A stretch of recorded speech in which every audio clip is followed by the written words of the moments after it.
ਸੋ winning Punjab ਦਾ special programme ਦੇਖ ਰਹੇ ਹੋ ਤੁਸੀਂ ਤੇ ਮੈਂ ਹਾਂ ਲਖਵਿੰਦਰ ਸਿੰਘ ਮਾਨ ਲੈ ਕੇ ਹਾਜ਼ਰ ਹਾਂ ਪੰਜਾਬ ਦੀ ਰਾਜਨੀਤੀ ਦੀਆਂ ਕੁਝ ਅਹਿਮ ਖਬਰਾਂ। ਅੱਜ ਦੇ ਇਸ ਸਪੈਸ਼ਲ ਪ੍ਰੋਗਰਾਮ ਦੇ ਵਿੱਚ ਅਸੀਂ ਗੱਲਬਾਤ ਕਰਾਂਗੇ ਕਾਂਗਰਸ ਦੀ, ਕਿਉਂਕਿ ਕਾਂਗਰਸ ਬੁਰੀ ਤਰੀਕੇ ਦੇ ਨਾਲ ਹਾਰ ਕੇ ਵਿਰੋਧੀ ਦਲ ਦੇ ਵਿੱਚ ਬੈਠਣ ਲਈ ਮਜਬੂਰ ਹੋ ਗਈ ਹੈ। ਕੀ ਕਾਰਨ ਸੀ ਇਹਨਾਂ ਦੇ ਉੱਪਰ ਅਸੀਂ ਵਾਰ-ਵਾਰ ਐਨਾਲਿਸਿਸ ਕੀਤੇ ਨੇ ਵੀ ਕਿਹੜੇ ਉਹ ਕਾਰਨ ਹੈ ਸੀ ਜਿਨ੍ਹਾਂ ਦੇ ਕਾਰਨ ਕਾਂਗਰਸ ਨੂੰ ਵੱਡੀ ਹਾਰ ਦਾ ਮੂੰਹ ਦੇਖਣਾ ਪਿਆ। ਲੇਕਿਨ ਬਾਵਜੂਦ ਇਸ ਦੇ ਉਹਨਾਂ ਦੇ ਲੀਡਰ ਜਾ ਕੇ ਕਾਂਗਰਸ ਦੇ ਵੱਡੇ ਲੀਡਰਾਂ ਦੀ ਗੱਲ ਕਰੀਏ ਜਿਹੜੇ ਭਾਵੇਂ ਕਿ ਜਿੱਤ ਚੁੱਕੇ ਨੇ, ਲੇਕਿਨ ਉਹਨਾਂ ਦੇ ਵੱਲੋਂ ਅੱਜ ਵੀ ਇੱਕ ਦੂਸਰੇ ਦੇ ਉੱਪਰ ਇਲਜ਼ਾਮ ਲਗਾਏ ਜਾ ਰਹੇ ਨੇ। ਉਹ ਗੱਲਾਂ ਬਾਤਾਂ ਜਿਹੜੀਆਂ ਕਿ ਕਾਂਗਰਸ ਦਾ ਮੁੱਖ ਕਾਰਨ ਬਣੇ ਸੀ ਹਾਰਨ ਦਾ, ਉਹ ਅਜੇ ਵੀ ਜਾਰੀ ਨੇ। ਹਾਈ ਕਮਾਂਡ ਦੇ ਵੱਲੋਂ ਵੀ ਰੁਖ ਕਲੀਅਰ ਨਹੀਂ ਕੀਤਾ ਜਾ ਰਿਹਾ ਵੀ ਆਖਰ ਉਹ ਚਾਹੁੰਦੀ ਕੀ ਹੈ, ਕਿਉਂ ਉਹ ਆਪਣੇ ਲੀਡਰਾਂ ਦੇ ਉੱਪਰ ਕੰਟਰੋਲ ਨਹੀਂ ਕਰ ਰਹੀ। ਸੋ ਗੱਲ ਕਰਾਂਗੇ ਅੱਜ ਆਪਾਂ ਸੁਖਜਿੰਦਰ ਸਿੰਘ ਰੰਧਾਵਾ ਦੀ, ਕਿਉਂਕਿ ਕੁਰਸੀਆਂ ਨੂੰ ਲੈ ਕੇ ਕਸ਼ਮਕਸ਼ ਅਜੇ ਵੀ ਜਾਰੀ ਹੈ।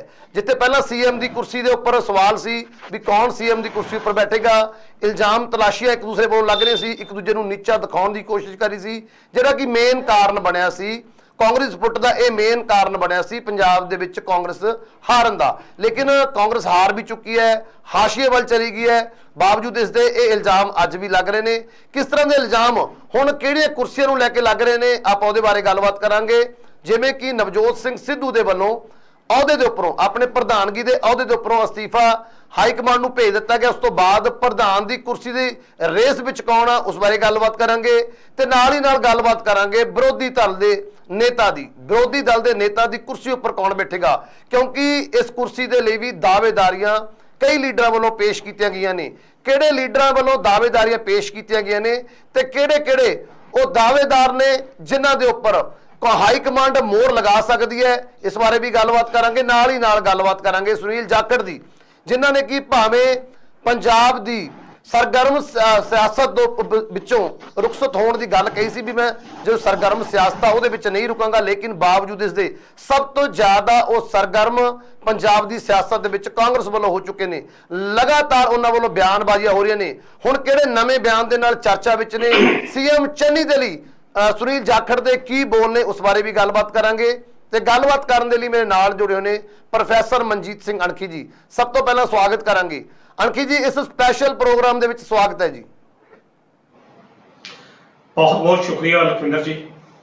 ਅਣਖੀ ਸਰ, ਜਿਵੇਂ ਕਿ ਤਕਰੀਬਨ ਪੰਜਾਬ ਦੇ ਹੁਣ ਆਪਾਂ ਉਹ ਸਾਰੇ ਲੋਕਾਂ ਦੀ ਗੱਲ ਕਰੀਏ ਜਿਹੜੇ ਰਾਜਨੀਤੀ ਵਿੱਚ ਇੰਟਰਸਟ ਰੱਖਦੇ ਨੇ, ਰਾਜਨੀਤਿਕ ਮਾਹੌਲ ਦੇ ਵਿੱਚ ਇੰਟਰਸਟ ਰੱਖਦੇ, ਉਹਨਾਂ ਨੂੰ ਤਕਰੀਬਨ ਪਤਾ ਲੱਗ ਚੁੱਕਿਆ ਹੈ ਵੀ ਅਕਾਲੀ ਕਿਉਂ ਹਾਰੇ ਨੇ, ਕਾਂਗਰਸ ਕਿਉਂ ਹਾਰੀ ਹੈ। ਕਿਉਂਕਿ ਸਾਡੇ ਸਹਿਯੋਗੀ ਚੈਨਲ ਉੱਪਰ ਤੇ ਅਸੀਂ ਆਪਣੇ ਚੈਨਲ ਦੇ ਉੱਪਰ ਲਗਾਤਾਰ ਇਸ ਗੱਲ ਦਾ ਐਨਾਲਿਸਿਸ ਕੀਤਾ ਵੀ ਆਖਰ ਉਹ ਵੱਡੇ ਕਾਰਨ ਕਿਹੜੇ ਸੀ। ਸੋ ਸਭ ਤੋਂ ਜ਼ਿਆਦਾ ਸਾਹਮਣੇ ਜੋ ਗੱਲ ਆਈ ਸੀ ਉਹ ਸੀ ਕਾਂਗਰਸ ਦੀ ਫੁੱਟ ਤੇ ਕਾਂਗਰਸ ਦੇ ਆਪਣੇ ਹੀ ਲੀਡਰਾਂ ਦੀਆਂ ਲੱਤਾਂ ਖਿੱਚਣੀਆਂ। ਹੁਣ ਕਾਂਗਰਸ ਹਾਰ ਵੀ ਚੁੱਕੀ ਹੈ, ਵਿਰੋਧੀ ਧਿਰ ਦੇ ਵਿੱਚ ਬੈਠ ਚੁੱਕੀ ਹੈ, ਨਵੀਂ ਸਰਕਾਰ ਬਣ ਚੁੱਕੀ ਹੈ, ਲੇਕਿਨ ਇਸ ਦੇ ਬਾਵਜੂਦ ਹੁਣ ਛੋਟੀਆਂ ਕੁਰਸੀਆਂ ਦੀ ਗੱਲ ਕਰੀਏ, ਗੱਲ ਪ੍ਰਧਾਨਗੀ ਦੀ ਕਰੀਏ, ਕਿਉਂਕਿ ਪਹਿਲਾਂ ਸੀਐਮ ਕੁਰਸੀ ਦੀ ਲੜਾਈ ਸੀ, ਹੁਣ ਕਾਂਗਰਸ ਦੀ ਪ੍ਰਧਾਨਗੀ ਦੀ ਗੱਲ ਕਰੀਏ ਉਹਦੇ ਲਈ ਲੜਾਈ ਹੋ ਰਹੀ ਹੈ, ਜਾਂ ਫਿਰ ਵਿਰੋਧੀ ਦਲ ਦੇ ਨੇਤਾ ਦੀ ਗੱਲ ਕਰੀਏ ਉਹਦੇ ਲਈ ਲੜਾਈ ਹੋ ਰਹੀ ਹੈ। ਕਿਵੇਂ ਦੇਖ ਰਹੇ ਹੋ ਇਹ ਲੜਾਈ, ਕਿਵੇਂ ਖਤਮ ਹੋਏਗੀ ਤੇ ਕਿਹੜੇ ਉਹ ਦਾਅਵੇਦਾਰ ਨੇ ਜਿਹੜੇ ਪ੍ਰਧਾਨਗੀ ਦੀ ਰੇਸ ਵਿੱਚ ਨੇ ਤੇ ਕਿਹੜੇ ਉਹ ਦਾਅਵੇਦਾਰ ਨੇ ਜਿਹੜੇ ਵਿਰੋਧੀ ਦਲ ਦੀ ਨੇਤਾ ਦੀ ਰੇਸ ਦੇ ਵਿੱਚ ਨੇ, ਤੇ ਕਿਸ ਤਰ੍ਹਾਂ ਦੇ ਹੁਣ ਬਿਆਨ ਆਉਣੇ ਸ਼ੁਰੂ ਹੋ ਗਏ ਨੇ ਕਾਂਗਰਸ ਦੇ ਦਿੱਗਜ ਨੇਤਾਵਾਂ ਦੇ ਵੱਲੋਂ। ਕਿਵੇਂ ਦੇਖ ਰਹੇ ਹੋ ਪੂਰੇ ਮਾਮਲੇ ਨੂੰ? ਲਖਵਿੰਦਰ ਜੀ, ਇਸ ਤਰ੍ਹਾਂ ਹੈ ਕਿ ਜਦੋਂ ਦੀ ਕਾਂਗਰਸ ਪਾਰਟੀ ਇਹਦਾ ਵਿਧਾਨ ਸਭਾ ਚੋਣਾਂ ਦੇ ਵਿੱਚ ਕਰਾਰੀ ਹਾਰ ਖਾ ਕੇ ਬੈਠ ਗਈ ਆ, ਜਿੱਥੇ 77 ਸੀਟਾਂ ਲਈਆਂ ਸੀ, ਹੁਣ ਕੇਵਲ 18 ਸੀਟਾਂ ਕਾਂਗਰਸ ਪਾਰਟੀ ਕੋਲ ਹਨ। ਇਹਨਾਂ 18 ਸੀਟਾਂ ਦੇ ਹੋਣ ਦੇ ਬਾਵਜੂਦ ਵੀ ਜਿਸ ਤਰੀਕੇ ਨਾਲ ਤੁਸੀਂ ਪਹਿਲਾਂ ਗੱਲ ਬਿਆਨ ਕੀਤੀ ਆਪਣੀ ਭੂਮਿਕਾ 'ਚ ਕਿ ਕਾਂਗਰਸ ਪਾਰਟੀ ਦੇ ਹਾਰਨ ਦਾ ਕਾਰਨ ਸ਼ਾਇਦ ਇਸ ਦੀ ਆਪਣੀ ਅੰਦਰੂਨੀ ਖਹਿਬਾਜ਼ੀ ਜਾਂ ਗੁੱਟਬਾਜ਼ੀ ਸੀ, ਸ਼ਾਇਦ ਨਹੀਂ 100% ਦੀ ਆਪਸੀ ਜਿਹੜੀ ਖਹਿਬਾਜ਼ੀ ਸੀ। ਤੇ ਹੁਣ ਇਹ 18 ਵਿਧਾਇਕ ਜਿਹੜੇ ਚੁਣੇ ਗਏ ਨੇ ਦੁਬਾਰਾ, ਇਹ ਚੁਣੇ ਜਾਣ ਦੇ ਬਾਵਜੂਦ ਵੀ ਕਾਂਗਰਸ ਦੇ ਅੰਦਰੋਂ ਜਿਹੜੀ ਗੁੱਟਬਾਜ਼ੀ ਆ ਜਾਂ ਆਪਸੀ ਖਹਿਬਾਜ਼ੀ ਜਾਂ ਇੱਕ ਦੂਜੇ ਦੀਆਂ ਲੱਤਾਂ ਖਿੱਚਣ ਦੀ ਪ੍ਰਵਿਰਤੀ ਜਿਹੜੀ ਆ ਉਹ ਅਜੇ ਵੀ ਉਸੇ ਤਰ੍ਹਾਂ ਕਾਇਮ ਆ। ਉਹਦੇ ਉੱਤੇ ਕੋਈ ਵੀ ਬੰਦਸ਼ ਜਿਹੜੀ ਆ ਲੱਗੀ ਨਜ਼ਰ ਨਹੀਂ ਆ ਰਹੀ, ਬਲਕਿ ਉਹ ਸਥਿਤੀ ਜਿਉਂਦੀ ਤਿਉਂ ਹੈਗੀ ਹੈ। ਤਾਂ ਇਸ ਸਾਰੇ ਪ੍ਰਸੰਗ ਦੇ ਵਿੱਚ ਜਦੋਂ ਅਸੀਂ ਕਾਂਗਰਸ ਦੀ ਮੌਜੂਦਾ ਸਥਿਤੀ ਨੂੰ ਵੇਖਦੇ ਹਾਂ ਤਾਂ ਬੜੀ ਤਰਸਯੋਗ ਸਥਿਤੀ ਹੈ। ਉਹ ਪਾਰਟੀ ਜਿਹੜੀ 77 ਵਿਧਾਇਕ ਲੈ ਕੇ ਸਰਕਾਰ 2017 ਦੇ ਵਿੱਚ ਆਉਂਦੀ ਹੈ ਤਾਂ ਇਸ ਵੇਲੇ ਬਿਲਕੁਲ ਬੈਕ ਫੁੱਟ ਤੇ ਚਲੀ ਜਾਂਦੀ ਹੈ। ਤੇ ਉਹਦੇ ਕਈ ਵੱਡੇ ਦਿੱਗਜ ਨੇਤਾ ਜਿਹੜੇ ਨੇ ਉਹ ਹਾਰ ਦਾ ਮੂੰਹ ਉਹਨਾਂ ਨੂੰ ਦੇਖਣਾ ਪੈਂਦਾ ਤੇ ਘਰ ਬੈਠ ਜਾਂਦੇ ਨੇ। ਤੇ ਹੁਣ ਜਿਹੜਾ ਤੁਸੀਂ ਸਥਿਤੀ ਬਿਆਨ ਕੀਤੀ ਹੈ, ਅੱਗੇ ਮੁੱਖ ਮੰਤਰੀ ਦੇ ਚਿਹਰੇ ਨੂੰ ਲੈ ਕੇ ਲੜਾਈ ਸੀ ਜਾਂ ਕਾਂਗਰਸ ਪ੍ਰਧਾਨ ਦੇ ਚਿਹਰੇ ਨੂੰ ਲੈ ਕੇ ਲੜਾਈ ਸੀ। ਹੁਣ ਜਿਹੜੀ ਲੜਾਈ ਹੈ ਇਹਨਾਂ ਨੇਤਾਵਾਂ ਦੇ ਵਿਚਕਾਰ ਵਿਧਾਨ ਸਭਾ ਦੇ ਵਿੱਚ ਵਿਰੋਧੀ ਧਿਰ ਦੇ ਨੇਤਾ ਦੀ ਹੈ, ਕਾਂਗਰਸ ਦੇ ਪ੍ਰਧਾਨ ਦੀ ਹੈ, ਜਾਂ ਹੋਰ ਕੁਝ ਇਹੋ ਜਿਹੇ ਨਿੱਕੇ ਮੋਟੇ ਅਹੁਦਿਆਂ ਨੂੰ ਲੈ ਕੇ ਲੜਾਈ ਹੈ। ਕਹਿਣ ਦਾ ਭਾਵ ਕਿ ਅਜੇ ਅੰਦਰੂਨੀ ਗੁੱਟਬਾਜੀ ਖਹਿਬਾਜੀ ਉਹ ਤਿਆਰ ਉਸੇ ਤਰ੍ਹਾਂ ਜਿਉਂਦੀ ਤੇ ਹੋਆ। ਇਹ 18 ਵਿਧਾਇਕ ਜੇ ਵਿਧਾਨ ਸਭਾ 'ਚ ਬੈਠਦੇ ਨੇ ਤਾਂ ਇਹ ਉੱਪਰਲੇ ਰੂਪ 'ਚ ਤਾਂ ਕਾਂਗਰਸ ਦੇ ਵਿਧਾਇਕ ਨੇ ਸਾਰੇ, ਪਰ ਅੰਦਰੋਂ ਅੰਦਰੀ ਕੋਈ ਸੁਖਜਿੰਦਰ ਰੰਧਾਵੇ ਦੇ ਗਰੁੱਪ ਦੇ ਨੇ, ਕੋਈ ਪ੍ਰਤਾਪ ਸਿੰਘ ਬਾਜਵੇ ਦੇ ਨਾਲ ਹੋਣਗੇ, ਕੋਈ ਤਰਜਿੰਦਰ ਬਾਜਵੇ ਦੇ ਨਾਲ ਹੋਣਗੇ, ਕੋਈ ਰਵਨੀਤ ਸਿੰਘ ਬਿੱਟੂ ਦੇ ਧੜੇ ਦੇ ਹੋਣਗੇ। ਕਹਿਣ ਦਾ ਭਾਵ ਕਿ ਅਜੇ ਵੀ 18 ਦੇ ਵਿੱਚ ਵੀ ਧੜੇਬਾਜ਼ੀ ਉਸੇ ਤਰ੍ਹਾਂ ਕਾਇਮ ਹੈਗੀ ਹੈ। ਹੁਣ ਪ੍ਰਸ਼ਨ ਤੁਸੀਂ ਕੀਤਾ ਕਿ ਜਿਹੜੀਆਂ ਮੌਜੂਦਾ ਕੰਡੀਸ਼ਨਾਂ ਨੇ, ਹੁਣ ਸਭ ਤੋਂ ਪਹਿਲਾਂ ਤਾਂ ਜਿਹੜਾ ਮਹੱਤਵਪੂਰਨ ਅਹੁਦਾ ਹੁੰਦਾ ਉਹ ਹੈਗਾ ਵਿਰੋਧੀ ਧਿਰ ਦੇ ਨੇਤਾ ਦਾ ਜੀ। ਵਿਰੋਧੀ ਧਿਰ ਦਾ ਨੇਤਾ ਜਿਹੜਾ ਵੀ ਚੁਣਿਆ ਜਾਂਦਾ ਉਸ ਨੂੰ ਇੱਕ ਕੈਬਨਿਟ ਮੰਤਰੀ ਦੀਆਂ ਜਿਹੜੀਆਂ ਸਹੂਲਤਾਂ ਨੇ ਉਹ ਮਿਲਦੀਆਂ ਹੁੰਦੀਆਂ, ਗੱਡੀ ਮਿਲਦੀ ਆ, ਸਾਰਾ ਕੁਝ ਮਿਲਦਾ, ਹਾਲਾਂਕਿ ਐਮਐਲਏ ਨੂੰ ਮਿਲਦੀ ਆ, ਪਰ ਵਿਰੋਧੀ ਧਿਰ ਦਾ ਜਿਹੜਾ ਅਹੁਦਾ ਆ ਉਹ ਇੱਕ ਕੈਬਨਿਟ ਮੰਤਰੀ ਦੇ ਬਰਾਬਰ ਤੇ ਹੁੰਦਾ ਜੀ। ਉਹ ਸੁੱਖ ਸਹੂਲਤਾਂ ਹੁਣ ਜਿਨ੍ਹਾਂ ਦੇ ਦੰਦਾਂ ਨੂੰ ਲਹੂ ਲੱਗਾ ਹੋਵੇ, ਚਾਹੇ ਉਹ ਤਰਜਿੰਦਰ ਸਿੰਘ ਬਾਜਵਾ ਹੋਣੀ ਹੋਣ, ਉਹ ਵੀ ਮੰਤਰੀ ਪਦ ਦੇ ਅਹੁਦੇ ਤੋਂ ਆਏ ਨੇ, ਸੁਖਜਿੰਦਰ ਸਿੰਘ ਰੰਧਾਵਾ ਜਿਹੜੇ ਨੇ ਉਹ ਡਿਪਟੀ ਮੁੱਖ ਮੰਤਰੀ ਸਨ, ਪ੍ਰਤਾਪ ਸਿੰਘ ਬਾਜਵਾ ਰਾਜ ਸਭਾ ਦੇ ਨੇਤਾ ਸਨ। ਤਾਂ ਇਹੋ ਤਿੰਨ ਨੇਤਾ ਜਿਹੜੇ ਨੇ ਇਸ ਵੇਲੇ ਸਰਕਰਦਾ ਨੇਤਾ ਨੇ ਜਿਹੜੇ ਵਿਰੋਧੀ ਧਿਰ ਦੀ ਕੁਰਸੀ ਤੇ ਬੈਠਣ ਦੀ ਚਾਹਵਾਨ ਨੇ। ਕੱਲ ਵਿਧਾਨ ਸਭਾ ਦੇ ਵਿੱਚ ਜਦੋਂ ਸਹੁੰ ਚੁੱਕ ਸਮਾਗਮ ਹੋਇਆ, ਪ੍ਰਤਾਪ ਸਿੰਘ ਬਾਜਵਾ ਜਿਸ ਤਰ੍ਹਾਂ ਲੰਬੇ ਤੁਲੇ ਸ਼ਬਦਾਂ 'ਚ ਗੱਲ ਕਰਦੇ ਨੇ, ਉਹਨਾਂ ਨੇ ਇਹ ਗੱਲ ਕਹੀ ਕਿ ਹਾਂ ਭਾਈ ਵਿਰੋਧੀ ਧਿਰ ਦਾ ਨੇਤਾ ਉਹੀ ਬਣਨਾ ਚਾਹੀਦਾ ਜਿਹੜਾ ਜ਼ੋਰ ਸ਼ੋਰ ਨਾਲ ਵਿਰੋਧੀ ਧਿਰ ਦੀ ਭੂਮਿਕਾ ਨਿਭਾਏ, ਆਵਾਜ਼ ਉਠਾਏ ਸਰਕਾਰ ਦੇ ਵਿਰੁੱਧ। ਇਸ ਤੋਂ ਪਹਿਲਾਂ ਕਿ ਇਹ ਬਿਆਨ ਥੋੜਾ ਜਿਹਾ ਸਾਹ ਲੈਂਦਾ ਜਾਂ ਠੰਡਾ ਪੈਂਦਾ, ਸੁਖਜਿੰਦਰ ਸਿੰਘ ਰੰਧਾਵੇ ਦੇ ਨਾਲ ਹੀ ਕਹਿਤਾ ਹਾਂਜੀ ਮੈਂ ਬਿਲਕੁਲ ਜ਼ੋਰ ਸ਼ੋਰ ਨਾਲ ਮੁੱਦੇ ਠਾਵਾਂਗਾ, ਭਾਵ ਕਿ ਉਹਨਾਂ ਨੇ ਆਪਣੀ ਦਾਅਵੇਦਾਰੀ ਜਿਹੜੀ ਆ ਇਹ ਗੱਲ ਕਹਿ ਕੇ ਪੇਸ਼ ਜਿਹੜੀ ਕਰ ਦਿੱਤੀ। ਦੂਜੇ ਪਾਸੇ ਤਰਜਿੰਦਰ ਸਿੰਘ ਬਾਜਵਾ ਹੋਣੀ ਨੇ, ਹਾਲਾਂਕਿ ਉਹ ਬੜੇ ਸਹਿਜ ਭਾਵ ਨਾਲ ਚੱਲਣ ਵਾਲੇ ਨੇਤਾ ਨੇ, ਪਰ ਅੰਦਰੋਂ ਅੰਦਰੀ ਪਤਾ ਨਹੀਂ ਉਹ ਕਿਹੜੀਆਂ ਗੋਟੀਆਂ ਫਿੱਟ ਕਰਦੇ ਨੇ ਕਿ ਇਹਨਾਂ ਵਿਰੋਧ ਹੋਣ ਦੇ ਬਾਵਜੂਦ ਵੀ ਆਪਣੇ ਹਲਕੇ 'ਚੋਂ ਜਿੱਤ ਜਾਂਦੇ ਆ, ਤਾਂ ਉਹ ਵੀ ਇਸ ਅਹੁਦੇ ਦੀ ਚਾਹਵਾਨ ਜਿਹੜੇ ਹੋ ਸਕਦੇ ਨੇ। ਇਸ ਅਹੁਦੇ ਨੂੰ ਲੈ ਕੇ ਜਿਸ ਤਰੀਕੇ ਦੀਆਂ ਆਪਸੀ ਖਹਿਬਾਜ਼ੀਆਂ ਕਾਂਗਰਸ ਦੇ ਵਿੱਚ ਚੱਲਦੀਆਂ ਪਈਆਂ ਨੇ, ਤੁਸੀਂ ਦੇਖਿਓ ਆਉਂਦਿਆਂ ਦਿਨਾਂ 'ਚ ਕੀ ਹਾਲ ਹੁੰਦਾ। ਹੁਣ ਇਹਦੇ ਵਿੱਚ ਇੱਕ ਹੋਰ ਐਂਟਰੀ ਜਿਹੜੀ ਆ ਲਖਵਿੰਦਰ, ਉਹ ਸੁਨੀਲ ਜਾਖੜ ਦੀ ਹੁੰਦੀ ਹੈ ਜੀ। ਸੁਨੀਲ ਜਾਖੜ ਦੇ ਸੰਬੰਧ ਦੇ ਵਿੱਚ ਮੈਂ ਇੱਕ ਪੰਜਾਬੀ ਦਾ ਅਖਾਣ ਬੋਲਾਂਗਾ। ਇੱਕ ਅਖਾਣ ਹੈਗਾ ਕਿ ਉਜੜੇ ਬਾਗਾਂ ਦੇ ਗਾਲੜ ਪਟਵਾਰੀ ਜੀ। ਉਜੜੇ ਬਾਗਾਂ ਦਾ ਕਹਿਣ ਦਾ ਭਾਵ ਇਹ ਹੈ ਕਿ ਇਸ ਵੇਲੇ ਕਾਂਗਰਸ ਜਿਹੜੀ ਆ ਪੰਜਾਬ ਦੇ ਵਿੱਚ ਇੱਕ ਕਿਸਮ ਉਜੜਨ ਦੇ ਬਰਾਬਰ ਪਹੁੰਚ ਗਈ, ਉਜੜ ਚੁੱਕੀ ਹੈ। 18 ਕਿੱਥੇ 77 ਕਿੱਥੇ 18। ਤਾਂ ਇਹੋ ਜਿਹੀ ਸਥਿਤੀ ਦੇ ਵਿੱਚ ਜਿਹੜੇ ਕਾਂਗਰਸ ਦੇ ਸਰਕਰਦਾ ਲੀਡਰ ਸੀ, ਚਾਹੇ ਉਹ ਨਵਜੋਤ ਸਿੰਘ ਸਿੱਧੂ, ਚਰਨਜੀਤ ਸਿੰਘ ਚੰਨੀ ਜਾਂ ਹੋਰ ਇਹੋ ਜਿਹੇ ਬੰਦੇ, ਉਹ ਸਾਰੇ ਹਾਰ ਕੇ ਬੈਠ ਕੇ ਮੈਦਾਨ ਖਾਲੀ ਆ। ਤੇ ਇਹੋ ਜਿਹੇ ਮੌਕੇ ਤੇ ਸੁਨੀਲ ਜਾਖੜ ਆਪਣਾ ਤੀਰ ਕਮਾਨ ਲੈ ਕੇ ਨਿਕਲੇ ਆ, ਤੇ ਉਸ ਤੀਰ ਕਮਾਨ ਦੇ ਨਾਲ ਕਦੇ ਉਹ ਨਿਸ਼ਾਨਾ ਚਰਨਜੀਤ ਚੰਨੀ ਨੂੰ ਫੁੰਡ ਦਿੰਦੇ ਆ, ਕਦੇ ਅੰਬਿਕਾ ਸੋਨੀ ਨੂੰ ਫੁੰਡ ਦਿੰਦੇ ਆ, ਕਦੀ ਨਵਜੋਤ ਸਿੰਘ ਸਿੱਧੂ ਨੂੰ, ਕਦੀ ਕਿਸੇ ਤੇ ਵਾਰ ਤੇ ਕਦੀ ਕਿਸੇ ਤੇ ਵਾਰ। ਤੇ ਉਸ ਦੀ ਵਾਰ ਕਰਨ ਦਾ ਮਤਲਬ ਸਿਰਫ ਇੱਕੋ ਹੀ, ਉਹਦੇ ਮਨ 'ਚ ਦੁੱਖ ਦਰਦ ਜਾਣ ਹੀ ਨਹੀਂ ਦਿਆ ਕਿ ਉਹ ਪੰਜਾਬ ਦਾ ਮੁੱਖ ਮੰਤਰੀ ਬਣਨਾ ਚਾਹੁੰਦਾ ਸੀ ਤੇ ਅੰਬਿਕਾ ਸੋਨੀ ਨੇ ਬਣ ਨਹੀਂ ਦਿੱਤਾ, ਤੇ ਹੁਣ ਮੈਂ ਅੰਬਿਕਾ ਸੋਨੀ ਨੂੰ ਚਾਰੋਂ ਖਾਨੇ ਚਿੱਤ ਕਰਨਾ। ਉਹ ਆਪਣੀ ਇੱਕ ਇਕੱਲੇ ਪੱਧਰ ਤੇ ਇੱਕ ਲੜਾਈ ਜਿਹੜੀ ਉਹ ਲੈ ਕੇ ਲੜੀ ਜਾ ਰਿਹਾ, ਤੇ ਉਸ ਦਾ ਮੇਨ ਮੁੱਦਾ ਇਹੋ ਹੀ ਆ ਕਿ ਕਿਸੇ ਨਾ ਕਿਸੇ ਸੂਰਤ 'ਚ ਜਿਹੜੀ ਪ੍ਰਧਾਨਗੀ ਆ ਕਾਂਗਰਸ ਦੀ, ਉਹ ਦੁਬਾਰਾ ਇੱਕ ਹਿੰਦੂ ਨੂੰ ਮਿਲ ਜਾਵੇ, ਕਿਉਂਕਿ ਹੁਣ ਹਿੰਦੂ ਹੀ ਉਸਨੂੰ ਕਹਿਣਾ ਪਏਗਾ, ਕਿਉਂਕਿ ਜਿਸ ਤਰੀਕੇ ਨਾਲ ਉਹਨੇ ਹਿੰਦੂ ਸ਼ਬਦ ਦੇ ਨਾਂ ਤੇ ਸਿਆਸਤ ਕੀਤੀ ਤੇ ਪੰਜਾਬ ਦੇ ਵਿੱਚ ਜਿਸ ਤਰੀਕੇ ਨਾਲ ਕਾਂਗਰਸ ਦੀ ਬੀੜੀ ਉਹਨੇ ਡੁੱਬੀ, ਹਿੰਦੂ ਕਹਿ ਕੇ ਤੇ ਸ਼ਹਿਰੀ ਵਰਗ ਨੂੰ ਦੂਰ ਕੀਤਾ, ਉਸ ਦੀਆਂ ਨਜ਼ਰਾਂ ਰਾਜ ਸਭਾ ਦੀ ਮੈਂਬਰੀ ਦੇ ਉੱਤੇ ਵੀ ਹਨ। ਸੋ ਕਹਿਣ ਦਾ ਅਰਥ ਹੈ ਕਿ ਉਹ ਇਸ ਵਕਤ ਉਹ ਭੂਮਿਕਾ ਨਿਭਾ ਰਿਹਾ ਕਿ ਜਿਸ ਤਰ੍ਹਾਂ ਮੈਦਾਨ ਖਾਲੀ ਆ, ਕੋਈ ਵੀ ਮੇਰੇ ਸਾਹਮਣੇ ਵਾਲਾ ਬੋਲਣ ਜੋਗਾ ਹੈ ਨਹੀਂ, ਵਾਕਈ ਬੋਲਣ ਜੋਗਾ ਕੋਈ ਨਹੀਂ, ਕਿਉਂਕਿ ਉਹ ਵੀ ਹਰਿਆ ਸੀ ਤੇ ਬਾਕੀ ਦੇ ਜਿਹੜੇ ਚੋਟੀ ਦੇ ਨੇਤਾ ਨੇ ਉਹ ਵੀ ਹਾਰ ਗਏ ਨੇ, 2-2 ਸੀਟਾਂ ਤੋਂ ਹਾਰ ਗਏ ਨੇ। ਤਾਂ ਸੁਨੀਲ ਜਾਖੜ ਜਿਹੜਾ ਆਪਣਾ ਗੁੱਸਾ ਜਿਹੜਾ ਉਹ ਕੱਢਦਾ ਪਿਆ। ਹੁਣ ਉਸ ਤੋਂ ਬਾਅਦ ਰਵਨੀਤ ਸਿੰਘ ਬਿੱਟੂ ਦੀ ਗੱਲ ਕਰ ਲਓ। ਰਵਨੀਤ ਸਿੰਘ ਬਿੱਟੂ, ਅਣਖੀ ਸਰ, ਤੁਸੀਂ ਬਿੱਟੂ ਸਾਹਿਬ ਦੀ ਗੱਲ ਕਰੋ, ਮੈਂ ਉਸ ਤੋਂ ਪਹਿਲਾਂ ਥੋੜਾ ਰੋਕਣਾ ਚਾਹਾਂਗਾ, ਤੁਹਾਨੂੰ ਜਾਖੜ ਸਾਹਿਬ ਦੇ ਇੱਕ ਬਿਆਨ ਤੇ ਉੱਪਰ ਚਾਨਣਾ ਪਾਉਣ ਦੀ ਕੋਸ਼ਿਸ਼ ਕਰਾਂਗੇ। ਜਾਖੜ ਸਾਹਿਬ ਨੇ ਸੀਐਮ ਚੰਨੀ ਨੂੰ ਲੈ ਕੇ ਇੱਕ ਬਿਆਨ ਦਿੱਤਾ ਜੀ। ਉਹ ਕਹਿੰਦੇ ਵੀ ਪੰਜਾਬ ਦੇ ਲੋਕ ਬਦਲਾਅ ਚਾਹੁੰਦੇ ਸੀ, ਜਿਹੜੀ ਡਿਗਰੀ ਦਿੱਤੀ ਸੀ ਵੀ ਇਮਾਨਦਾਰ ਹੈ, ਗਰੀਬ ਹੈ ਸੀਐਮ ਚੰਨੀ, ਹਾਈ ਕਮਾਨ ਨੇ ਵੀ ਇਹ ਗੋਟੀ ਚੱਲਣ ਦੀ ਕੋਸ਼ਿਸ਼ ਕੀਤੀ ਸੀ। ਕਹਿੰਦੇ ਉਹ ਜਾਲੀ ਡਿਗਰੀ ਸੀ, ਵੀ ਨਾ ਤਾਂ ਉਹ ਇਮਾਨਦਾਰ ਸੀ, ਦੇਖ ਸਕਦੇ ਹੋ ਵੀ ਉਹਨਾਂ ਦੇ ਘਰਾਂ ਦੇ ਜੋ ਪਰਿਵਾਰਕ ਮੈਂਬਰ ਉਹਨਾਂ ਕੋਲ ਕਿੰਨੇ ਪੈਸੇ ਫੜੇ ਗਏ ਨੇ। ਦੂਸਰੀ ਗੱਲ ਰਹੀ ਵੀ ਉਹ ਗਰੀਬ ਵੀ ਨਹੀਂ ਸੀਗਾ। ਸੋ ਇਹ ਪੱਤਾ ਫੇਲ ਹੋ ਚੁੱਕਿਆ। ਨਾਲ ਹੀ ਉਹਨਾਂ ਨੇ ਗੱਲ ਕਹੀ ਹੈ ਵੀ ਲੋਕ ਚਾਹੁੰਦੇ ਸੀ ਬਦਲਾਅ। ਸਭ ਨੂੰ ਪਤਾ ਸੀ, ਕਾਂਗਰਸ ਦੇ ਹਾਈ ਕਮਾਨ ਨੂੰ ਵੀ ਪਤਾ ਸੀ, ਕਾਂਗਰਸ ਦੇ ਲੀਡਰਾਂ ਨੂੰ ਵੀ ਪਤਾ ਸੀ ਵੀ ਲੋਕ ਬਦਲਾਅ ਚਾਹੁੰਦੇ ਨੇ, ਲੇਕਿਨ ਅਸੀਂ ਬਦਲਾਅ ਦੇ ਤੌਰ ਤੇ ਇੱਕ ਚਾਈਨੀਜ਼ ਮਾਲ, ਇੱਕ ਚਾਈਨੀਜ਼ ਸੀਐਮ ਅੱਗੇ ਕਰਕੇ ਰੱਖ ਦਿੱਤਾ, ਜਿਹਦੇ ਕਰਕੇ ਵੱਡੀ ਹਾਰ ਹੋਈ ਹੈ। ਕਿਵੇਂ ਦੇਖ ਰਹੇ ਹੋ ਇਸ ਉਹਨਾਂ ਦੇ ਵੱਡੇ ਬਿਆਨ ਨੂੰ? ਚੰਨੀ ਨੂੰ ਉਹ ਚਾਈਨੀਜ਼ ਮਾਲ ਵੀ ਕਹਿ ਰਹੇ ਨੇ ਤੇ ਨਾਲ ਉਹਨਾਂ ਦੀ ਇਮਾਨਦਾਰੀ ਉੱਪਰ ਵੀ ਸ਼ੱਕ ਜਤਾਉਂਦੇ ਨਜ਼ਰ ਆਏ ਨੇ। ਕਿਵੇਂ ਦੇਖ ਰਹੇ ਹੋ? ਲਖਵਿੰਦਰ, ਮੈਂ ਪਹਿਲਾਂ ਹੀ ਇੱਕ ਗੱਲ ਤੁਹਾਨੂੰ ਸਾਹਮਣੇ ਬਿਆਨ ਕੀਤੀ ਹੈ ਕਿ ਚਰਨਜੀਤ ਸਿੰਘ ਮਾਫ ਕਰਦਾ, ਜਿਹੜਾ ਸੁਨੀਲ ਜਾਖੜ ਦੇ ਇਹ ਬਿਆਨ ਨੇ, ਇਹ ਕੇਵਲ ਉਸਦੀ ਅੰਦਰਲੀ ਪੀੜ, ਅੰਦਰਲੇ ਸਾੜੇ ਨੂੰ ਹੀ ਪੇਸ਼ ਕਰਦੇ ਨੇ।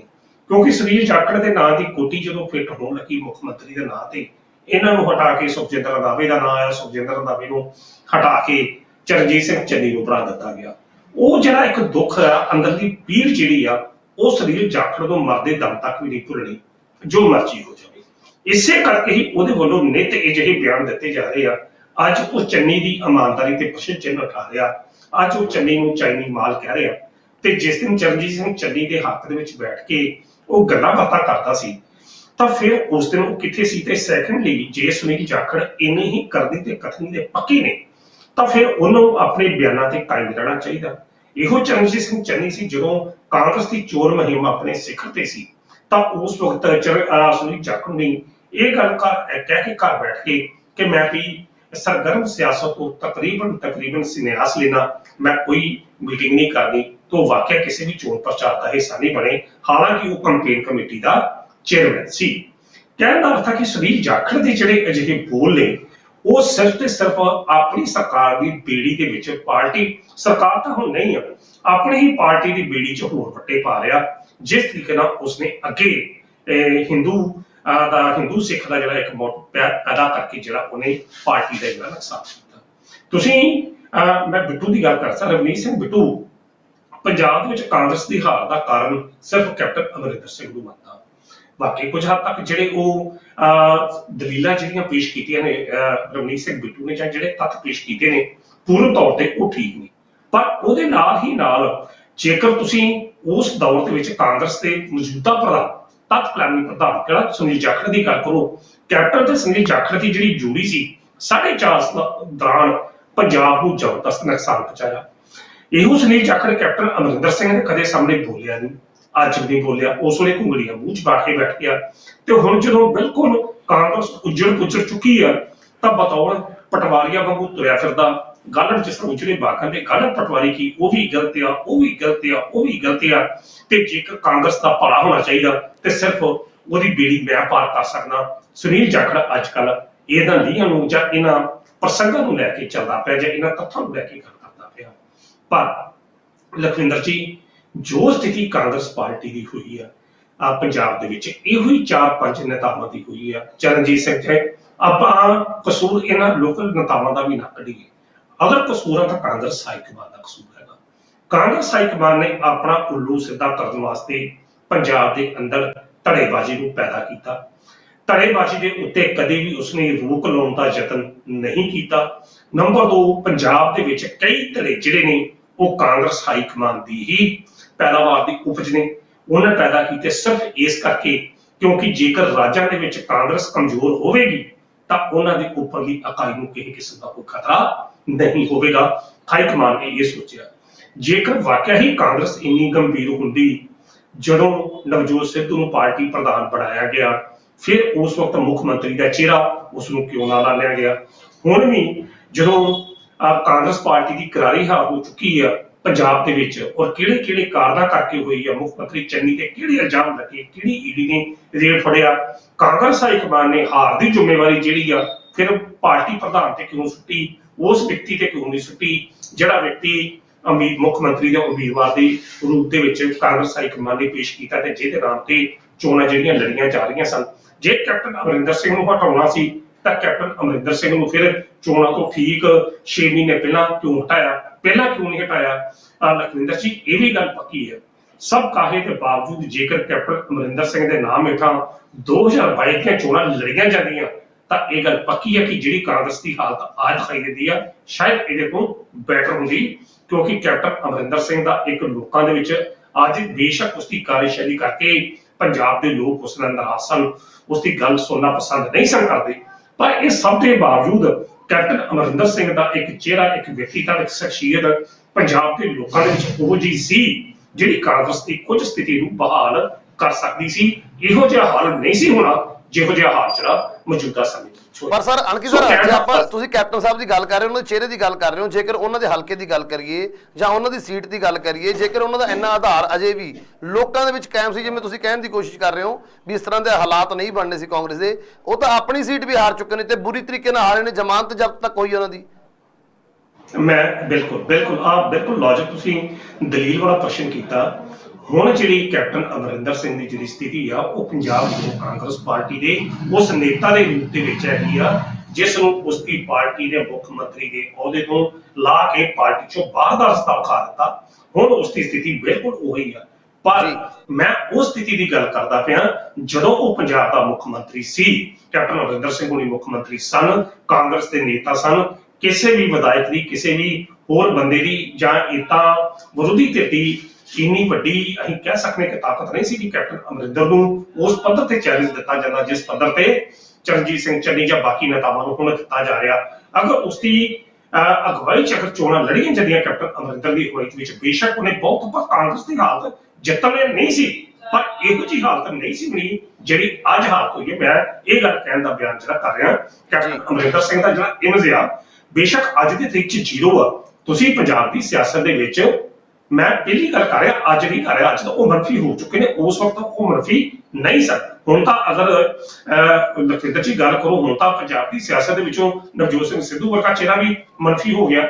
ਜਿਹੜਾ ਬੰਦਾ ਕਹਿੰਦਾ ਸੀ ਮੈਂ ਸਾਰੀਆਂ ਸੀਟਾਂ ਜਿਤਾ ਦੂੰਗਾ, ਜਾਂ ਜਿਹੜੀ ਪਾਰਟੀ ਪ੍ਰਧਾਨ ਜਦੋਂ ਦੀ ਤਾਸ਼ਪੋਸ਼ੀ ਹੋਈ ਤੇ ਪੰਜਾਬ ਦੇ ਲੋਕਾਂ ਨੇ ਉਹਦੇ ਵਿੱਚੋਂ ਇੱਕ ਮਸੀਹ ਨੂੰ ਦੇਖਿਆ, ਤਾਂ ਉਹ ਜਿਹੜਾ ਮਸੀਹਾ ਸੀ ਜਾਂ ਉਹ ਨਵਜੋਤ ਸਿੰਘ ਸਿੱਧੂ ਕਿੱਧਰ ਗਿਆ? ਕਹਿਣ ਦਾ ਅਰਥ ਹੈ ਕਿ ਸਥਿਤੀਆਂ ਜਾਂ ਪ੍ਰਸਥਿਤੀਆਂ ਬਦਲਦਿਆਂ ਸਮਾਂ ਨਹੀਂ ਲੱਗਦਾ। ਮੈਂ ਪੁਰਾਣੀਆਂ ਪ੍ਰਸਥਿਤੀਆਂ ਦੀ ਗੱਲ ਕਰ ਰਿਹਾ। ਕਹਿਣ ਦਾ ਅਰਥ ਹੈ ਕੱਲ ਅਸੀਂ ਵਿਸ਼ਲੇਸ਼ਣ ਜਿਹੜਾ ਕਰ ਰਹੇ ਹਾਂ, ਕਾਂਗਰਸ ਦੇ ਮੌਜੂਦਾ ਕਲਾ ਤੇ ਕਲੇਸ਼ ਦੀ ਗੱਲ ਕਰਦੇ ਪਏ ਹਾਂ।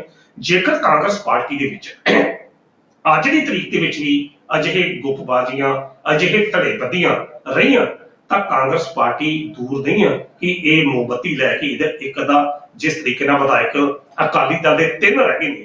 ਮੇਰਾ ਨਹੀਂ ਖਿਆਲ ਕਿ ਅਗਰ ਇਹੋ ਜਿਹੀ ਸਥਿਤੀਆਂ ਜੇਕਰ ਇਦਾਂ ਹੀ ਰਹੀਆਂ ਕਿ ਕਾਂਗਰਸ ਪਾਰਟੀ ਦੇ 3 ਵਿਧਾਇਕ ਵੀ ਰਹਿਣ, ਜਿਸ ਤਰੀਕੇ ਨਾਲ ਜੰਗ ਜਿਹੜੀ ਹੁਣ ਵਿਰੋਧੀ ਧਿਰ ਦੇ ਨੇਤਾ ਨੂੰ ਲੈ ਕੇ ਹੋ ਗਈ ਆ। ਪ੍ਰਤਾਪ ਸਿੰਘ ਬਾਜਵਾ ਹੁਣ ਇਹ ਗੱਲ ਕਹਿੰਦੇ ਆ ਕਿ ਮੈਂ ਰਾਜ ਸਭਾ ਛੱਡ ਕੇ ਵਿਧਾਨ ਸਭਾ ਦੇ ਵਿੱਚ ਆਇਆ, ਤਾਂ ਇਸ ਦਾ ਕੋਈ ਨਾ ਕੋਈ ਕਾਰਨ ਤਾਂ ਹੈ ਨਾ। ਕਹਿਣ ਦਾ ਭਾਵ ਆ ਕਿ ਅੰਦਰੋਂ ਅੰਦਰੀ ਉਹਨਾਂ ਦੀ ਅੱਖ ਵੀ ਜਿਹੜੀ ਆ ਪਾਰਟੀ ਪ੍ਰਧਾਨ ਦੇ ਅਹੁਦੇ ਤੇ ਵੀ ਲੱਗੀ ਆ, ਪਰ ਸਭ ਤੋਂ ਜ਼ਿਆਦਾ ਤਰਲੋ ਬੱਚੀ ਜਿਹੜੇ ਇਸ ਵੇਲੇ ਹੋ ਗਏ ਨੇ ਉਹ ਸੁਨੀਲ ਜਾਖੜ ਹੋ ਗਏ ਨੇ, ਕਿਉਂਕਿ ਉਹਨਾਂ ਨੂੰ ਲੱਗਦਾ ਕਿ ਮੈਦਾਨ ਪੂਰਾ ਖਾਲੀ ਆ, ਹੁਣ ਮੈਂ ਜੋ ਕਹਿਣਾ ਉਹ ਹੀ ਸਰਵ ਪ੍ਰਮਾਣਿਤ ਹੋਏਗਾ। ਪਰ ਇਹ ਸਭ ਦੇ ਨਾਲ ਕਾਂਗਰਸ ਪਾਰਟੀ ਆਪਣੀ ਨਗਾਰ ਵੱਲ ਜਾ ਰਹੀ ਆ, ਆਪਣੀ ਵਿਕਾਸ ਵੱਲ ਨਹੀਂ, ਆਪਣੇ ਪਤਨ ਵੱਲ ਜਾ ਰਹੀ ਆ, ਜਿਹੜਾ ਪਤਨ ਉਸਦਾ ਹੋਣਾ ਯਕੀਨੀ ਜੀ। ਹਾਂ, ਸੋ ਬਿਲਕੁਲ ਸਰ, ਤੁਸੀਂ ਸੁਨੀਲ ਜਾਖੜ ਦੀ ਗੱਲ ਕੀਤੀ ਜਾਂ ਫਿਰ ਪ੍ਰਤਾਪ ਸਿੰਘ ਬਾਜਵਾ ਦੀ ਗੱਲ ਕੀਤੀ ਕਿ ਉਹ ਤਰਲੋਂ ਮੱਛੀ ਹੋਏ ਪਏ ਨੇ, ਰਾਜ ਸਭਾ ਛੱਡ ਕੇ ਆਏ ਨੇ ਵਿਧਾਨ ਸਭਾ ਦੇ ਵਿੱਚ, ਕੋਈ ਕਾਰਨ ਆਏ ਹੋਣਗੇ। ਲੇਕਿਨ ਦੂਸਰੇ ਪਾਸੇ ਆਪਾਂ ਗੱਲ ਕਰੀਏ ਸੁਖਜਿੰਦਰ ਸਿੰਘ ਰੰਧਾਵਾ ਦੀ, ਕਿਉਂਕਿ ਜਦੋਂ ਹੀ, ਜਿਵੇਂ ਆਪਾਂ ਪਹਿਲਾਂ ਗੱਲ ਕੀਤੀ ਹੈ ਭੂਮਿਕਾ ਦੇ ਵਿੱਚ, ਵੀ ਜਦੋਂ ਹੀ ਪ੍ਰਤਾਪ ਸਿੰਘ ਬਾਜਵਾ ਦਾ ਬਿਆਨ ਆਇਆ ਵੀ ਜਿਹੜਾ ਬੰਦਾ ਗਰਜੇਗਾ ਵਿਰੋਧੀ ਧਿਰ ਦੇ ਵਿੱਚ ਬੈਠ ਕੇ ਉਹ ਪ੍ਰਧਾਨ ਬਣੇਗਾ, ਜਿਹੜਾ ਬੰਦਾ ਵਿਰੋਧੀ ਸਰਕਾਰ ਨੂੰ ਮੌਜੂਦਾ ਸਰਕਾਰ ਨੂੰ ਘੇਰਨ ਦੀ ਕੋਸ਼ਿਸ਼ ਕਰੇਗਾ, ਉਹਨੂੰ ਮੁੱਦਿਆਂ ਤੇ ਘੇਰਨ ਦੀ ਕੋਸ਼ਿਸ਼ ਕਰੇਗਾ, ਉਹ ਬੰਦਾ ਪ੍ਰਧਾਨ ਬਣੇਗਾ, ਵਿਰੋਧੀ ਧਿਰ ਦਾ ਨੇਤਾ ਬਣੇਗਾ। ਲੇਕਿਨ ਦੂਸਰੇ ਪਾਸੇ ਸੁਖਜਿੰਦਰ ਰੰਧਾਵਾ ਜੀ ਨੇ ਨਾਲ ਦੀ ਨਾਲ ਕਹਿਤਾ, ਕਹਿੰਦੇ ਮੈਂ ਤਾਂ ਬਹੁਤ ਗਰਜਦਾ। ਹਾਲਾਂਕਿ ਆਪਾਂ ਉਹਨਾਂ ਦੀ ਕਾਰਜਸ਼ੈਲੀ ਦੇਖ ਰਹੇ ਹਾਂ, ਗ੍ਰਹਿ ਮੰਤਰੀ ਵੀ ਰਹੇ ਨੇ ਪੰਜਾਬ ਦੀ ਪਿਛਲੀ ਸਰਕਾਰ ਦੇ ਵਿੱਚ। ਤੇ ਦੂਸਰੇ ਪਾਸੇ ਹੁਣ ਮਜੀਠੀਆ ਦੀ ਗੱਲ ਕਰੀਏ, ਮਜੀਠੀਆ ਜੀ ਨੂੰ ਲੈ ਕੇ ਇੱਕ ਬੜਾ ਵੱਡਾ ਬਿਆਨ ਦਿੱਤਾ ਗਾ ਸੁਖਜਿੰਦਰ ਸਿੰਘ ਰੰਧਾਵਾ ਜੀ ਨੇ।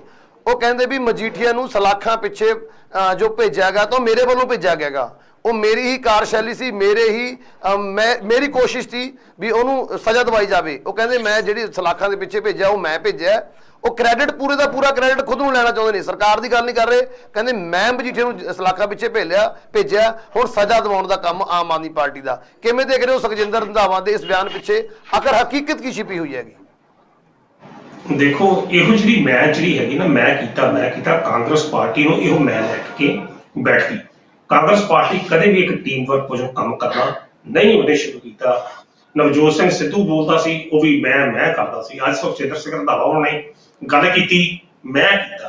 ਚਰਨਜੀਤ ਸਿੰਘ ਚੰਨੀ ਵੀ ਕਹਿੰਦੇ ਸੀ ਕਿ ਜੋ ਵੀ ਕੁਝ ਕੀਤਾ ਪੰਜਾਬ ਵਾਸਤੇ ਮੈਂ ਕੀਤਾ 111 ਦਿਨਾਂ 'ਚ। ਇਹ ਮੈਂ ਜੇਕਰ ਅਸੀਂ ਦੀ ਰੂਪ ਦੇ ਵਿੱਚ ਹੋਈ ਹੁੰਦੀ ਗੱਲ ਤਾਂ ਸ਼ਾਇਦ ਪੰਜਾਬ ਦੇ ਵਿੱਚ ਕਾਂਗਰਸ ਦੀ ਹਾਲਤ ਜਿਹੜੀ ਇਹੋ ਜਿਹੀ ਨਾ ਹੋਈ ਹੁੰਦੀ। ਖੈਰ, ਅਲੱਗ ਵਿਸ਼ਾ। ਬਿਕਰਮ ਮਜੀਠੀਆ ਦੇ ਸੰਬੰਧ ਦੇ ਵਿੱਚ ਜਿਹੜਾ ਇਹ ਜਵਾਬ ਸੁਖਜਿੰਦਰ ਰੰਧਾਵੇ ਦਾ ਇਹ ਜਿਹੜਾ ਬਿਆਨ ਆ, ਇਹ ਬਿਆਨ ਕੇਵਲ ਔਰ ਕੇਵਲ ਉੱਥੋਂ ਤੱਕ ਸੀਮਤ ਆ ਲਖਵਿੰਦਰ ਜੀ ਕਿ ਜਿਹੜੀ ਕੁਰਸੀ ਆ ਵਿਰੋਧੀ ਧਿਰ ਦੀ ਉਹ ਮੈਨੂੰ ਮਿਲ ਜਾਵੇ। ਕਿਉਂਕਿ ਵੇਖੋ, ਮੈਂ ਉਸ ਬੰਦੇ ਨੂੰ ਫੜ ਕੇ ਸਲਾਖਾਂ ਦੇ ਪਿੱਛੇ ਟੰਗਾਇਆ ਜਾਂ ਡੱਕਿਆ ਕਿ ਜਿਹੜਾ ਬੰਦਾ ਟਰੱਕ ਦੇ ਮੁੱਦੇ ਤੇ ਮਾਰਫ ਸੀ, ਤੇ ਮੇਰੀ ਇੱਕ ਬੜੀ ਵੱਡੀ ਭੂਮਿਕਾ ਜਿਹੜੀ ਰਹੀ ਆ। ਇਸ ਕਰਕੇ ਇਹ ਜਿਹੜਾ ਅਹੁਦਾ ਆ ਵਿਰੋਧੀ ਧਿਰ ਦਾ ਇਹ ਮੈਨੂੰ ਮਿਲਣਾ ਚਾਹੀਦਾ। ਜਿਸ ਤਰੀਕੇ ਨਾਲ ਉਹਨੇ ਕਿਹਾ, ਮੈਂ ਗਰਜਿਆ ਵੀ ਤੇ ਮੈਂ ਬੋਲਿਆ ਵੀ ਤੇ ਗਾਂ ਵੀ ਗਰਜੂਗਾ। ਸੋ ਕਹਿਣ ਦਾ ਅਰਥ ਹੈ ਗਰਜਣਾ ਬੋਲਣਾ ਮੁੱਦਿਆਂ ਦੇ ਆਧਾਰ ਤੇ ਗੱਲ ਹੁੰਦੀ ਹੈ। ਸੁਖਜਿੰਦਰ ਰੰਧਾਵੇ ਦੀ ਜੇਕਰ ਆਪਣੇ ਇਲਾਕੇ ਦੇ ਵਿੱਚ ਗੱਲ ਕਰੀਏ, ਜਿਸ ਖੇਤਰ 'ਚ ਉਹ ਹੁੰਦੇ ਨੇ, ਤਾਂ ਉੱਥੋਂ ਦੇ ਲੋਕਾਂ ਦੇ ਉਹਨਾਂ ਦੇ ਪ੍ਰਤੀ ਕੀ ਵਿਚਾਰ ਨੇ, ਇਹ ਸਾਰਾ ਕੁਝ ਇੱਕ ਵੀਡੀਓ ਉਹਨਾਂ ਬੀਤੇ ਦਿਨਾਂ 'ਚ ਇੱਕ ਵਾਇਰਲ ਹੋਇਆ ਸੀ ਇੱਕ ਫੌਜੀ ਦਾ, ਜਿਹਦੇ ਵਿੱਚ ਕਿਹੋ ਜਿਹੇ ਇਲਜ਼ਾਮ ਜਿਹੜੇ ਉਹ ਲਾਇਸੈਂਸ ਸਾਰੇ ਲੋਕਾਂ ਨੂੰ ਪਤਾ ਤੇ ਬੂਟ ਬਣੀ ਇਹਨਾਂ ਦਾ ਆਪਣੇ ਖੇਤਰ ਦੇ ਵਿੱਚ ਆਪਣੇ ਲੋਕਾਂ ਦੇ ਪ੍ਰਤੀ ਕਿਹੋ ਜਿਹਾ ਲੋਕ ਚਾਹਦੇ ਨੇ। ਖੈਰ, ਇਹ ਇੱਕ ਅਲੱਗ ਵਿਸ਼ਾ। ਹੁਣ ਜਿਹੜਾ ਪ੍ਰਸ਼ਨ ਹੈ ਕਿ ਜਿਹੜੀ ਗੱਲ ਕੀਤੀ ਕਿ ਸਰਕਾਰ ਜਿਹੜੀ ਮਜੀਠੀਆ ਨੂੰ ਟੰਗੇ, ਇਹ ਗੱਲ ਲਖਵਿੰਦਰ ਜੀ ਇਹੋ ਹੀ ਇੱਕ ਕਾਂਗਰਸ ਪਾਰਟੀ ਨੂੰ ਬਹੁਤ ਵੱਡਾ ਭੁਲੇਖਾ ਰਿਹਾ। ਇਹ ਭੁਲੇਖਾ ਨਵਜੋਤ ਸਿੰਘ ਸਿੱਧੂ ਨੂੰ ਵੀ ਸੀ। ਨਵਜੋਤ ਸਿੰਘ ਸਿੱਧੂ ਹਮੇਸ਼ਾ ਜਿਹੜੇ ਵੀ ਫਰੰਟ ਤੇ ਗੱਲ ਕਰਦੇ, ਉਹਨੇ ਹਮੇਸ਼ਾ ਅਕਾਲੀ ਦਲ ਨੂੰ ਨਹੀਂ ਕਦੀ ਟਾਰਗੇਟ ਕੀਤਾ, ਕੇਵਲ ਤੇ ਕੇਵਲ ਬਿਕਰਮ ਮਜੀਠੀਆ ਨੂੰ ਕੀਤਾ। ਸੁਖਜਿੰਦਰ ਰੰਧਾਵੇ ਨੇ ਕੀਤਾ, ਬਿਕਰਮ ਮਜੀਠੀਆ ਨੂੰ ਕੀਤਾ।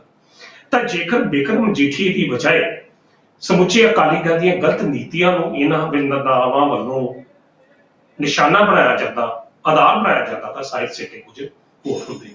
ਕੱਲ ਦੀ ਗੱਲ ਅਸੀਂ ਕਰਦੀਏ, ਕੱਲ ਜਦੋਂ ਸਹੁੰ ਚੁੱਕ ਸਮਾਗਮ ਹੋ ਰਿਹਾ ਸੀ ਤਾਂ ਉਸੇ ਵਕਤ ਕਵਰ ਵਿਜੇ ਪ੍ਰਤਾਪ ਸਿੰਘ ਹੋਰਾਂ ਨੇ ਸਹੁੰ ਚੁੱਕੀ ਤੇ ਉਹ ਬਾਹਰ ਆਏ, ਤੇ ਜਦੋਂ ਉਹਨਾਂ ਨੂੰ ਪ੍ਰਸ਼ਨ ਪੁੱਛਿਆ ਗਿਆ ਕਿ ਕੀ ਹੁਣ ਬਿਕਰਮ ਮਜੀਠੀਆ ਦੇ ਖਿਲਾਫ ਬਹਿਬਲ ਕਲਾਂ ਕੋਟਕਪੂਰਾ ਗੋਲੀ ਕਾਂਡ ਖਿਲਾਫ ਕੀ ਜਾਂਚ ਚੱਲੇਗੀ, ਤਾਂ ਉਹਨਾਂ ਦਾ ਇੱਕ ਜਵਾਬ ਸੀ ਕਿ ਜਾਂਚ ਤਾਂ ਪੂਰੀ ਹੋ ਚੁੱਕੀ ਹੈ, ਜਾਂਚ ਤੇ ਕਰਨ ਦੀ ਲੋੜ ਨਹੀਂ, ਜਾਂਚ ਤੇ ਪੂਰੀ ਹੋ ਚੁੱਕੀ ਆ, ਹੁਣ ਕਾਰਵਾਈ ਹੋਊਗੀ ਤੇ ਸਰਕਾਰ ਕਾਰਵਾਈ ਕਰੂਗੀ। ਇਹ ਹੈ ਇੱਕ ਸੁਲਝੇ ਹੋਏ ਨੇਤਾ ਦਾ ਬਿਆਨ। ਉਹਨੇ ਕਿਤੇ ਇਹ ਨਹੀਂ ਗੱਲ ਕਹੀ ਕਿ ਹਾਂ ਹੁਣ ਮੈਂ ਕਾਰਵਾਈ ਕਰਾਂਗਾ। ਮੁੱਖ ਅਜੇ ਪਤਾ ਨਹੀਂ ਗ੍ਰਹਿ ਮੰਤਰਾਲੇ ਕਿਹਨੂੰ ਮਿਲਦਾ, ਉਹਨੇ ਕਿਹਾ ਕਿ ਹਾਂ ਜਾਂਚ ਮੁਕੰਮਲ ਹੋ ਚੁੱਕੀ ਹੈ, ਉਹਦਾ ਬੜੀ ਚਿਰ ਦੀ ਹੋ ਗਈ ਹੈ। ਤਾਂ ਕੈਪਟਨ ਅਮਰਿੰਦਰ ਸਿੰਘ ਨੇ ਉਹਨਾਂ ਨੂੰ ਬਚਾਉਣ ਵਾਸਤੇ ਉਹ ਰਿਪੋਰਟ ਜਿਹੜੀ ਉਹ ਖਾਰਜ ਕੀਤੀ ਸੀ।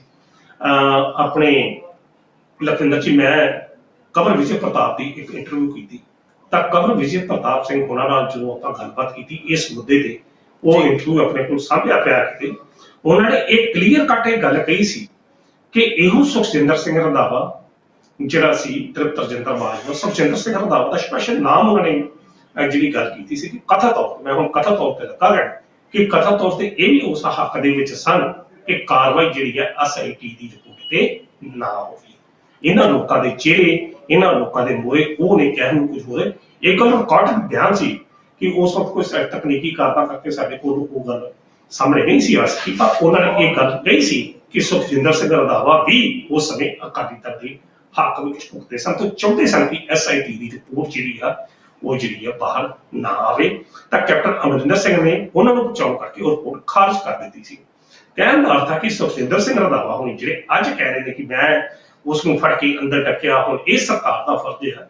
ਹਰ ਸਰਕਾਰ ਦੀ ਆਪੋ ਆਪਣੀ ਜ਼ਿੰਮੇਵਾਰੀ ਨਿਰਧਾਰਤ ਹੈ। ਸਰਕਾਰ ਨੂੰ ਪਤਾ ਕਿ ਜਿਹੜੇ ਵਾਅਦੇ ਤੇ ਦਾਅਵੇ ਕਰਕੇ ਉਹ ਸੱਤਾ 'ਚ ਆਏ ਨੇ, ਲੋਕਾਂ ਨੂੰ ਉਹਨਾਂ ਨੇ ਜਵਾਬ ਕਿਸ ਤਰੀਕੇ ਨਾਲ ਦੇਣਾ, ਪਰ ਜੋ ਤੁਸੀਂ ਬੀਤੇ ਸਮੇਂ 'ਚ ਕੀਤਾ ਲੋਕਾਂ ਨੂੰ ਉਹ ਵੀ ਯਾਦ ਆ, ਲੋਕਾਂ ਨੂੰ ਉਹ ਵੀ ਦੇਖਣਾ ਕਿ ਕਿਸ ਆਧਾਰ ਤੇ ਉਹਨਾਂ ਲੋਕਾਂ ਨੂੰ ਬਚਾਇਆ ਗਿਆ। ਠੀਕ ਆ ਕਿ ਇਹਨਾਂ ਦੀ ਜਦੋਂ ਚਰਨਜੀਤ ਸਿੰਘ ਚੰਨੀ ਦੇ ਕਾਰਜਕਾਲ ਦੌਰਾਨ ਇਹਨਾਂ ਦੀ ਭੂਮਿਕਾ ਕੁਝ ਹੋਰ ਤਰੀਕੇ ਦੀ, ਪਰ ਉਹ 4.5 ਸਾਲ ਦੌਰਾਨ ਇਹਨਾਂ ਦੀ ਭੂਮਿਕਾ ਕਿਹੋ ਜਿਹੀ ਸੀ, ਉਦੋਂ ਇਹਨਾਂ ਨੇ ਕੈਪਟਨ ਅਮਰਿੰਦਰ ਸਿੰਘ ਨੂੰ ਇਸ ਵਾਸਤੇ ਮਜਬੂਰ ਕਿਉਂ ਨਾ ਕੀਤਾ। ਬਾਕੀ ਹੁਣ ਮੌਜੂਦਾ ਸਰਕਾਰ ਦਾ ਕਰਮ ਹੈਗਾ। ਹਾਂ, ਜੇਕਰ ਨਾ ਸੁਖਜਿੰਦਰ ਸਿੰਘ ਰੰਧਾਵਾ ਕੇਵਲ ਇਹਨਾਂ ਬਿਆਨਾਂ ਦੇ ਆਧਾਰ ਤੇ ਵਿਰੋਧੀ ਧਿਰ ਦੀ ਕੁਰਸੀ ਨੂੰ ਲੈਣਾ ਚਾਹੁੰਦੇ ਆ, ਇਹ ਉਹਨਾਂ ਦਾ ਫਿਰ ਆਪਣਾ ਨਿੱਜੀ ਮਾਮਲਾ ਹੋ ਸਕਦਾ ਜੀ।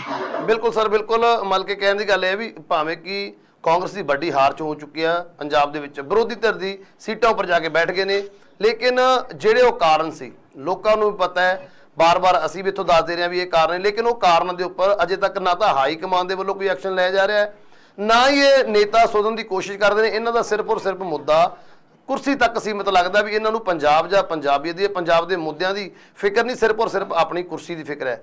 ਸੋਹਣਕੀ ਸਾਹਿਬ, ਤੁਸੀਂ ਗੱਲਬਾਤ ਕਰਨ ਲਈ ਸਾਡੇ ਨਾਲ ਜੁੜੇ, ਉਹਦੇ ਲਈ ਤੁਹਾਡਾ ਬਹੁਤ ਬਹੁਤ ਧੰਨਵਾਦ।